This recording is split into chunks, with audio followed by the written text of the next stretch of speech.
Thank you very much, and thanks for having me again. Basically, I think I could theoretically skip the presentation because we just had all of those topics in the panel, and I think my co-panelists probably did it way better than I did. But let's have another look at it, maybe a few other angles, and look at how we can revolutionize your business model with Web3. My name is Andreas Traum. I'm a partner at PwC, where I look after our advisory work for digital assets in Europe. I was up here last year speaking about Web3 already, put up a couple of theses around something that I called Capital Markets 3.0.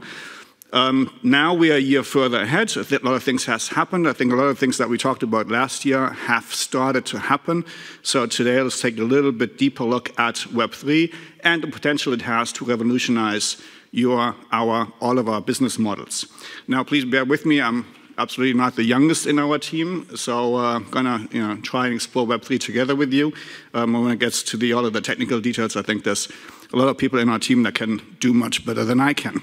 Anyway, let's give it a shot. So what makes up Web3? I think there's a lot of definitions out there. We put up a couple of things here to say what we consider when we talk about Web3. And pretty much if I ask anyone in the room, ask 3 people, I'll probably get 4 different answers, what we understand under Web3. It's definitely a technology evolution, maybe revolution. We'll look at that in a second. Very quickly, because I think for most of people in the room, it's common knowledge, but we've looked at the separate pillars of what we think is Web3. Crypto, and you'll notice we didn't put up any of the icons of our centralized exchanges. We've done a lot of business with them, we like them, but there have been a lot of challenges. I think when we talk about Web3, the sexes are not what we consider Web3. We have Chainlink, Polkadots on here. Market cap, always hesitant to put up a number because it changes so much. We used to be at 2 trillion. I think right now we're more or less around a little bit over 1 trillion. Looking forward to probably another one that we see next year, end of next year, kicking in. DeFi. I think Uniswap, and I don't know if it's been mentioned a lot today, but it's definitely something we have to look at, and there's a reason why we don't put Uniswap as a DAO. I think latest decision to introduce a fee for app, big discussion around Uniswap, very interestingly, so to make this very current.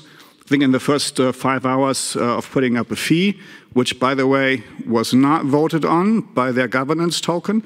Interesting concept under DeFi and DAO, but not putting the core principles to use, but Uniswap raised $8,000 at the same time. Unitoken depreciated in market cap by 200 million.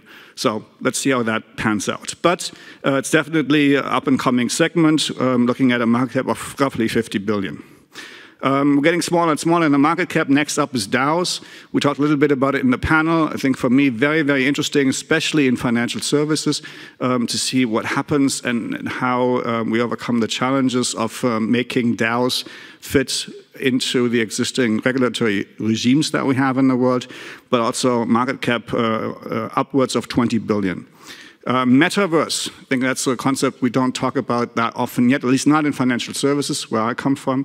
But when we talk about Web3, and we had some examples in the panel just a little earlier, I think there's potential to basically take that concept of community building, take those immersive experiences and take that a level further. NFTs, my colleague just before me spoke a little bit about that.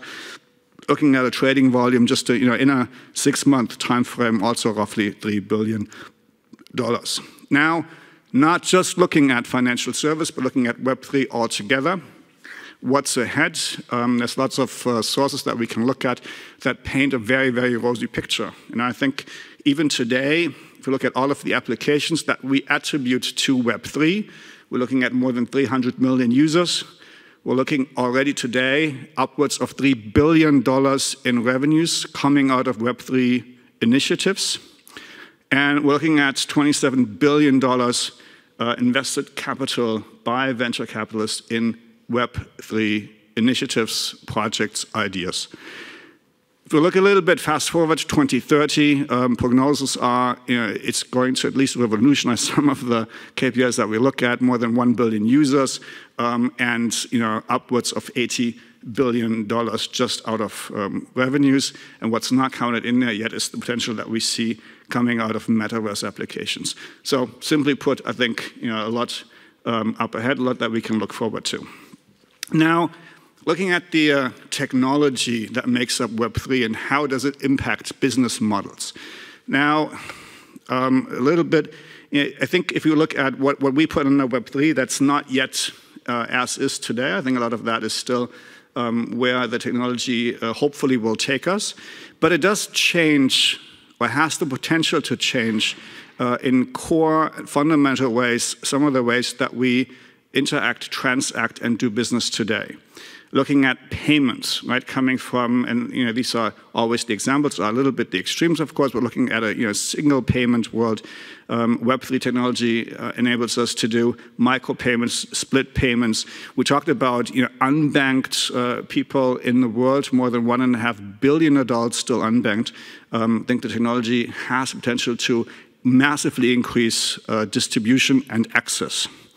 Identity, I think anyone at the coffee bar, I spoke to someone also offering digital ID solutions. I think the question of how we can implement, enable, offer digital ID solutions in a Web3 environment is going to be a game changer. It's a big obstacle, but the technology does allow that. I think, being an audit firm, of course, there's regulatory burdens. We have data privacy, we have data protection laws, but the technology is there. If we overcome some of these obstacles, it can definitely provide the means to have seamless access to digital ID solutions. The way we interact changes, right? And that's already there today. We have augmented reality, we have virtual reality, we have metaverse, we have immersive type of interaction, which has the potential to become game changers, right? I think, also coming from a financial service background, often we don't know how to, envision some of the solutions out there. We had a project with a concert operator, right? They basically came to us and said, okay, we've mastered the physical art. We do concerts everywhere in the world. We've even taken our concert series into the space station. There's not much more we can do in the physical world, but we have no idea what we can do in the digital world. That's metaverse, ladies and gentlemen, and that's how technology can take us there. And that's even, especially for people that are of a bit older age, I think sometimes that's the challenge, to imagine some of these solutions and see where technology can take us. Lastly, I think very clear, looking at DeFi, looking at DAOs, basically transactions can be done in a completely different way. I think there's also a bit of a challenge there, looking at interoperability, looking at all of the various main chains, layer 1 protocols out there. There's a plethora of layer 2 rollups, zero technology solutions, all trying to tackle basically how we can bring the various transaction types that we see today in the Web3 world together and create one solution.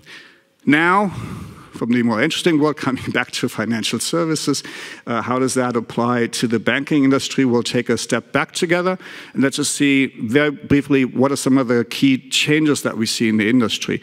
Obviously, technology, we just talked about that a little bit, but the emergence of the crypto natives, a lot of the companies represented here at the Crypto Asset Conference, they have shown that they can be game changers. That's a challenge to traditional banks. But not just technology and new entrants are changing, but also customer behavior is changing, right? And that also with Gen Z, with new generations, with people that have grown up with technology in a different way than in the past. They have a different way of interacting, and they demand different things. They want to do banking differently. They want to exchange transactions with their peers in completely different ways than we had in the past, and some of that echoes into the market. I think in classical banking, it's a steadily declining number of branches that we have, physical branches. Some people don't even know what a bank branch looks like anymore from the inside. On top of that, market forces are changing the return on equity for classical bank products, which is another challenge that banks have. And if they don't respond to it, we're going to see some of these new entrants disrupt the way that we do finance, and our established banks will take a back seat and will be overrun by disruption. Just one example and a little bit of brand marketing. We've recently published our annual crypto hedge fund report where we talk with crypto hedge funds, but also traditional hedge funds, asking them what is their involvement in crypto and Web3 in particular, what are some of the things that they want to see. And I think the key topics, the takeaways, I'm not going to bore you with all the details of our study, but some of the key topics are quite interesting. If we would have looked at this last year, the top 3 items on the VCs and on the hedge fund list would have been liquidity, liquidity, and liquidity. This year, it's different. They want to see segregation of assets. They want to see financial audit. They want to see proof of reserves. So stability, platform security is a growing concern, and that's something that the market dynamics are contributing to. At the same time, however, we're seeing that DEXs, we're seeing that basically investment of hedge funds into crypto is also steadily increasing. Market sentiment is going a bit down. Everyone today has been talking about the bear market, but we see the interest in hedge funds actually increasing. There's more and more. We're now looking at even 44% of the hedge funds that we talk to already are very close to connecting with DEXs. Right? Also, that 2-3 years back was much lower number. So that's some of the positive things that are changing. What's actually happening, I think we're seeing a shift more towards institutional investors, and also the regulatory changes in the world are affecting that market. I think what we're seeing in the United States, it's a bit of a shit show, if I may say so. That's definitely scaring some classical hedge funds, but I think we're going to wave through that and we're going to see light at the end of the tunnel. It's always bad to do regulatory policy through enforcement rather than legislation, but that's a different topic. We've had this slide a few times, just very briefly, but I love it. It just shows the dynamics. Just some additions on here. Obviously, we have to talk about MiCA. I think probably in CAC23B, we talked about that a lot. We also have the Zukunftsfinanzierungsgesetz, the Future of Financing or Financing for Future Act in Germany, which is now opening up public forms even to crypto. And obviously, MiCA has been enacted. 9th of June, it's been published in the official journal, thereby becoming official law of the EU 27. We're now looking at the rollout. We're going to see the first articles come into force middle of next year with the articles on e-money token and asset reference token. And really the rest of MiCA 1, as I like to call it, by end of next year. And I think very much looking at what I just said about the US, I think we can see this as a game changer. I think it's a tremendous advantage for the European market. It's the first comprehensive pan-national piece of regulation that we have in the crypto space. It leaves a lot of questions unanswered. I'll give you that before you criticize it. Definitely is. It already in the law, it already says we're going to have MiCA 2. So for companies like us, that's a good news because it's going to keep us busy for quite some time to come. But I think for the market, it's also tremendous news because it creates certainty. And we're already seeing when we talk to clients worldwide, we're seeing a lot of interest, even American-based companies looking at us saying, is it worthwhile for us to move to Europe? What advantages can MiCA give us for setting up shop in the EU? Right now, I think we're seeing a bit of global arbitrage. We're seeing regions of the world competing. We have Middle East quite active with a couple of initiatives, VARA for Dubai mainland. We have a new pilot regime similar to our sandbox in Abu Dhabi global markets. So a lot of competition right now. I think it's good. It keeps legislation, it keeps regulators on its toes, and we're going to see a lot of movement in that market up ahead. What we've, just to get a sense of market sentiment, we've looked at financial services related publications and taken a pulse of what are the topics that the industry is talking about. And just looked at, basically, to make it onto this chart, we had to have at least 2 common sources for anyone news. And we looked at what are some of the keywords emerging, right? And the leading topics, you see it on this fantastically looking chart. But just to take the key essence out of it, tokenization, digital asset platforms are being mentioned a lot more. And I think we've seen, since we spoke here last year, I think we've seen a lot of movement in that market. And I think that brings us to how Web3 has the potential to revolutionize financial services business models, at least. What are some of the reasons, motivations for companies to look into tokenization? Listed just a few. Obviously, access to different sources of funding. We don't, especially for smaller business, we don't have to go through the traditional ways of getting access. Tokenization has the potential to bring a vast amount of assets into capital markets, multifold of what we have today, something that the Capital Markets Union, if I may take another pun, I've given them so much benefit at the EU, has been trying to do for years. I think tokenization actually has the potential to do that. For business models to build communities, to build ecosystems, I think that in a Gen Z and later world is becoming more and more important. People want to have a purpose. They want to connect with businesses. It's not just for transacting pure business transactions anymore. And obviously, if we look at new types of governance, tokenization has the potential to provide governance for such organizations. I had the Uniswap example before. In theory, we have things like a governance token that could work. Obviously, just goes to show not just the technology has to be there, but people have to use it accordingly, right? So the technology enables us. It's us, the people and the users, that have to determine how it's being used and what we do with it. And lastly, I think we've seen a lot of examples in the Web3 space that tokenization also offers a lot of different business models, people making their business on top of tokenization, tokenization being the core essence of what they do. That also drives innovation and offers us new services. With that, lastly, I think my course summary is the future of Web3 looks very promising. The future that we have through tokenization of assets is very interesting. If we look at the projected market volume for security tokens, we're getting close to $1 trillion in estimations there. We are actually seeing in crypto, when we talk about classic crypto, we're seeing cryptocurrency volume and security token volumes pulling up to par.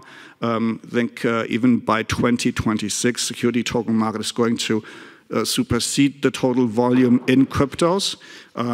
I mentioned MiCA. I think that's a major game changer, at least for the EU. I think other regions in the world are going to pull up with that and come to par.